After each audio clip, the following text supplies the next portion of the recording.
Hello friends, आज की class में आप लोग के स्वागत है। चाइल्ड हेल्थ नर्सिंग का वीडियो है जो अति महत्वपूर्ण है आपके एग्जाम के लिए। तो वीडियो को लास्ट तक जरूर बने रहें। तो चलिए स्टार्ट करते हैं। क्वेश्चन नंबर 521 देखिए। नर्स खाली स्थान की निगरानी कर नवजात में ऑक्सीजन की पर्याप्तता का मूल्यांकन करती है। तो देखिए एग्जाम में पूछा गया क्वेश्चन है ESIC यानी employees state insurance corporation Delhi 2012 में पूछा गया है। ऑप्शन देखिए, ए हो गया हाथों और पैरों की नीलता, बी हो गया नाड़ी दर, सी हो गया धमनीय रक्त में गैस स्तर, सी हो गया ग्रहित ऑक्सीजन की प्रतिशत। तो इसका सही आंसर क्या होगा? ऑप्शन नंबर सी, धमनीय रक्त में गैस स्तर। ठीक है, चलिए आगे क्वेश्चन देखते हैं।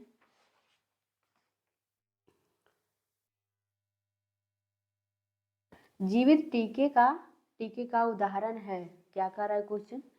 देखिए जीवित टीके का उदाहरण है। ऑप्शन देखिए, ए में हो गया BCG, बी में हो गया मीजल्स, सी हो गया हैजा, डी हो गया ए और बी। तो इसका सही आंसर क्या होगा? ऑप्शन नंबर डी, ए और बी दोनों, BCG और मीजल्स। मीजल्स की खसरा के भी नाम से जानते हैं। BCG मीजल्स टीके जीवित दुर्लभ रोगाणुओं से बने होते हैं। ठीक है, चलिए आगे क्वेश्चन देखते हैं। क्वेश्चन नंबर देखिए 523। निम्नलिखित में से कौन सा प्रेक्षण एक नवजात बालिका में सामान्य है? ऑप्शन देखिए, ए में हो गया प्रथम 24 घंटों में मिकोनियम का निष्कासन, बी हो गया आराम के समय श्वसन दर 70 प्रति मिनट, सी हो गया 12 घंटे की आयु पर त्वचा का पीला रंग, डी हो गया नाभि से रक्तस्राव।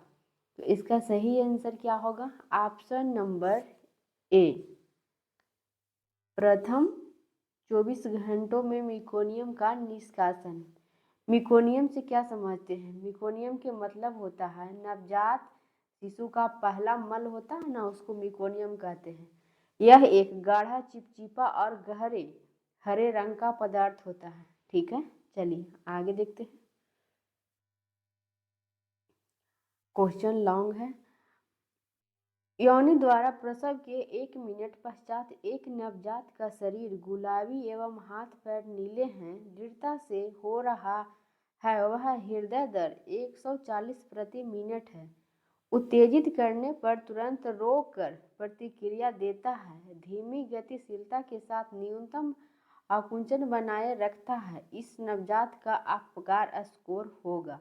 क्या होगा? ऑप्शन देखिए, ए में हो गया 10, बी 9 और सी 8, 7 और डी हो गया जो 7 है, डी 7 है। तो इसका सही आंसर क्या होगा?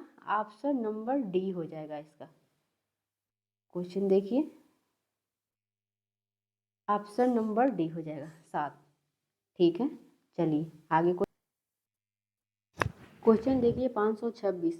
जन्म के पश्चात 1 वर्ष के दौरान शिशु का वजन सामान्यतः हो जाता है। ऑप्शन देखिए, ए हो गया स्थिर रहता है, बी हो गया दुगुना, सी हो गया तिगुना और डी हो गया चौगुना यानी 4 गुना। तो इसका सही आंसर क्या होगा? ऑप्शन नंबर सी, कितना होता है? तिगुना। रूल बताते हैं तिगुना के मतलब। रूल ऑफ थंब के अनुसार 1 वर्ष की आयु पर शिशु का वजन जन्म के समय वजन का 3 गुना हो जाता है। ठीक है, चलिए आगे क्वेश्चन देखते हैं।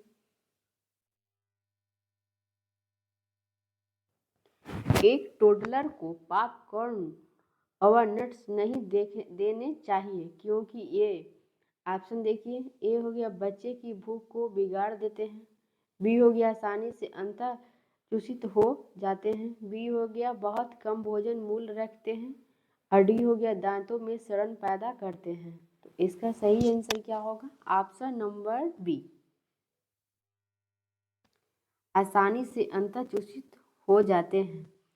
इसका डिटेल बताते हैं। पॉपकॉर्न और नट्स को टोडलर आसानी से आस्पायरेट कर जाता है, जिससे उसका श्वसन मार्ग अवरुद्ध होकर मृत्यु का कारण बन सकता है। ठीक है, चलिए आगे क्वेश्चन देखते हैं।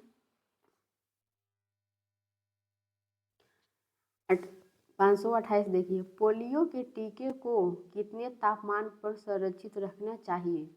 ऑप्शन देखिए, ए हो गया 2 से 8, बी हो गया -2 से -8, सी हो गया 0 से 4, डी हो गया 0 डिग्री सेल्सियस से नीचे। तो इसका सही आंसर क्या होगा? ऑप्शन नंबर ए, 0 से 8 डिग्री सेल्सियस। इसका डिटेल बताते हैं। मध्यम और निचले स्तर पर सभी टीके 2 डिग्री सेल्सियस से 8 डिग्री सेल्सियस तापमान पर यानी ILR में संरक्षित रखे जाते हैं। ठीक है, चलिए आगे क्वेश्चन देखते हैं। 529 बच्चों में दस्त रोग का सबसे समान कारक है। एम हो गया एडिनो वायरस, बी हो गया रीवो वायरस, सी हो गया रोटा वायरस और डी हो गया रीनो वायरस। तो इसका सही आंसर क्या होगा? Option number C, rota virus. Rota virus के मतलब क्या होता है? रोटा वायरस एक संक्रामक वायरस है जो दस्त और उल्टी का कारण बनता है। यह बच्चों में गंभीर संक्रामक दस्त का प्रमुख कारण है। ठीक है, चलिए आगे क्वेश्चन देखते हैं। क्वेश्चन नंबर देखिए 530, ताज़ा तैयार किए गए ORS यानी ओरल रिहाइड्रेशन सोल्यूशन को खाली स्थान के भीतर काम में ले लेना चाहिए। ऑप्शन देखिए, ए हो गया 12 घंटे, बी हो गया 24 घंटे, सी हो गया 36 घंटे और डी हो गया 48 घंटे। तो इसका सही आंसर क्या होगा? Option number B, option number B, 24 घंटे के भीतर काम में ले लेना चाहिए। ठीक है, चलिए आगे क्वेश्चन देखते हैं। क्वेश्चन नंबर देखिए 531, 531 बहुत अच्छा क्वेश्चन है। ये वो देखिए एग्जाम में पूछा गया है। ये भी LNJP यानी लोक नायक जयप्रकाश नारायण अस्पताल दिल्ली 2012 में पूछा गया है। क्वेश्चन देखिए, निम्नलिखित में से कौन से जन्मजात हृदय विकार को साइनोटिक के रूप में वर्गीकृत किया जाता है? ऑप्शन देखिए, एम हो गया पल्मोनिक स्टेनोसिस, बी हो गया टेट्रालॉजी ऑफ फेलट, सी हो गया एकोर्टिक स्टेनोसिस, डी हो गया कोएरेक्टेशन ऑफ एओर्टा। तो इसका सही आंसर क्या होगा? Option number B, tetralogy of फेटल। टेट्रालॉजी ऑफ फेटल के मतलब क्या होता है? टेट्रालॉजी ऑफ फेटल यानी TOF में रक्त दाईं से बाईं ओर प्रवाहित होता है। दाईं ओर का अशुद्ध रक्त बाईं ओर के शुद्ध रक्त में मिलकर उसे भी अशुद्ध कर देता है, जिसका परिणाम स्वरूप बच्चे का रंग नीला पड़ जाता है। ठीक है, चलिए आगे क्वेश्चन देखते हैं। क्वेश्चन नंबर देखिए 532, बच्चों में कैंसर का सबसे सामान्य रूप क्या है? ऑप्शन देखिए, एम हो गया लिम्फोमा, बी हो गया ब्रेन ट्यूमर, सी हो गया रक्त कैंसर और डी हो गया ऑस्टियोसार्कोमा। तो इसका सही आंसर क्या होगा? ऑप्शन नंबर सी, रक्त कैंसर। रक्त कैंसर या ब्लड कैंसर यह एक तरह का कैंसर है जो रक्त कोशिकाओं को प्रभावित करता है। इससे असामान्य रक्त कोशिकाएं लगातार बढ़ती रहती है और ठीक से काम नहीं करती है। ये कोशिकाएं स्वस्थ रक्त कोशिकाओं को काम करने से भी रोक देती है, जो रक्त कैंसर है जो। ठीक है, चलिए आगे क्वेश्चन देखते हैं। क्वेश्चन नंबर देखिए 533, खाली स्थान है को कम करने के लिए अस्पताल में भर्ती बच्चे के अभिभावकों को बच्चे के साथ रुकने को प्रेरित किया जाना चाहिए। ऑप्शन देखिए, एम हो गया लगाव की समस्या, बी हो गया विरह चिंता, सी हो गया चोट का खतरा और डी हो गया वृद्धि बाधा। विरह चिंता। विरह चिंता के मतलब क्या होता है? विरह चिंता का मतलब होता है विभाजन का उत्कंठा या अलगाव की चिंता। एक मनोवैज्ञानिक स्थिति है। यह तब होती है जब किसी व्यक्ति को उन लोगों का वातावरणों से अलग होने का बहुत डर लगता है। ठीक है, तब होता है विरह चिंता। चलिए आगे देखिए, क्वेश्चन नंबर 534 देखिए, स्वपरायणता है। ऑप्शन देखिए, एम हो गया तंत्रिकीय विकास संबंधी रोग, बी हो गया सामाजिक व भाषा संचार संबंधी समस्या, सी हो गया हाइपोथैलेमस में क्षति के कारण उत्पन्न समस्या, डी हो गया उपापचयी रोग। इसका सही आंसर क्या होगा? ऑप्शन नंबर बी, सामाजिक व भाषा संचार संबंधी समस्या। ठीक है, चलिए आगे क्वेश्चन देखते हैं। 535 देखिए, टॉन्सिलेक्टोमी के पश्चात एक बच्चा हल्के लाल रंग की रक्त की उल्टियां करने लगता है। नर्स का सर्वाधिक उपयुक्त प्रारंभिक नर्सिंग कार्य होगा, क्या होगा? ऑप्शन देखिए, एम हो गया निर्देशित वमन रोधी औषधि देना, बी हो गया चिकित्सक को सूचित करना, सी हो गया मुंह द्वारा कुछ नहीं देने यानी एनपीओ की स्थिति बनाए रखना, डी हो गया बच्चे को करवट दिलाना। इसका सही आंसर क्या होगा? ऑप्शन नंबर डी हो जाएगा। क्वेश्चन देख लीजिए,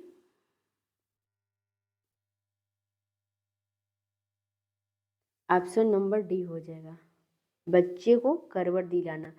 वमन को एस्पिरेट करने से रोकने हेतु बच्चे को करवट दिलाने से ज़्यादा आसान होता है। ठीक है, चलिए आगे क्वेश्चन देखते हैं।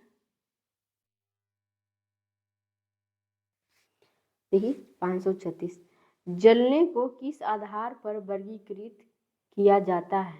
ऑप्शन देखिए, एम हो गया जलने का प्रकार, बी हो गया गहराई व क्षेत्र, सी हो गया जलने का कारण, डी हो गया जले क्षेत्र से रक्तस्राव। तो इसका सही आंसर क्या होगा? ऑप्शन नंबर बी, गहराई व क्षेत्र। ठीक है, चलिए आगे क्वेश्चन देखते हैं। देखिए 537, निम्नलिखित में से कौन सी पाइलोरिक संकीर्णता की एक चिकित्सकीय अभिव्यक्ति है? ऑप्शन देखिए, एम हो गया प्रक्षेपित वमन, बी हो गया प्रत्यवहन, सी हो गया बसफोरिस और डी इसका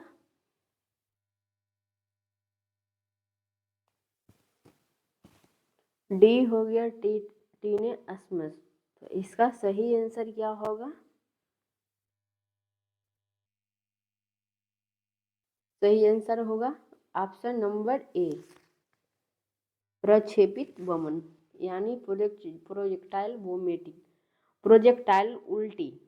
यह एक प्रकार की गंभीर उल्टी है जो तब होती है जब पेट की सामग्री को बलपूर्वक बाहर निकाला जाता है। कभी कभी कई फीट की दूरी तक यह शिशुओं और वयस्कों में हो सकता है। कौन? प्रक्षेपित वमन। ठीक है, चलिए आगे क्वेश्चन देखते हैं।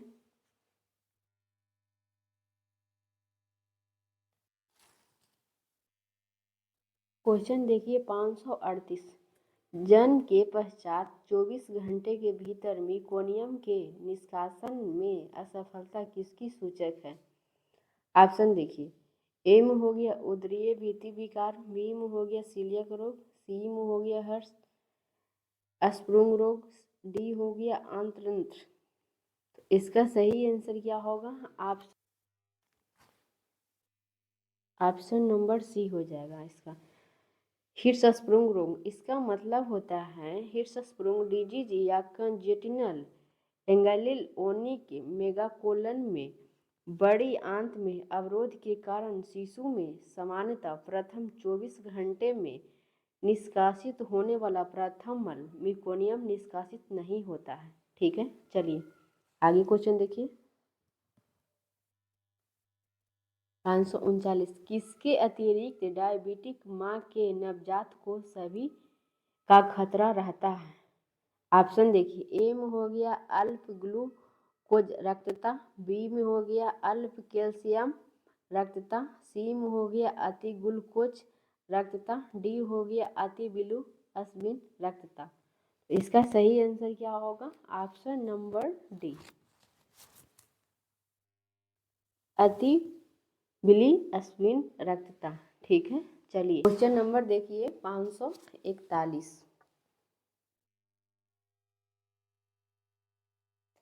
किसके अतिरिक्त सभी स्तनपान के लाभ हैं?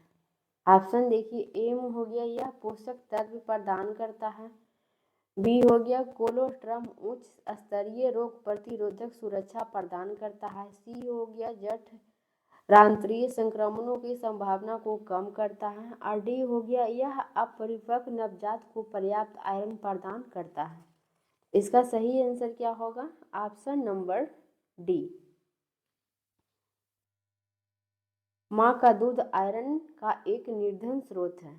ठीक है, चलिए आगे क्वेश्चन देखते हैं। लास्ट क्वेश्चन है,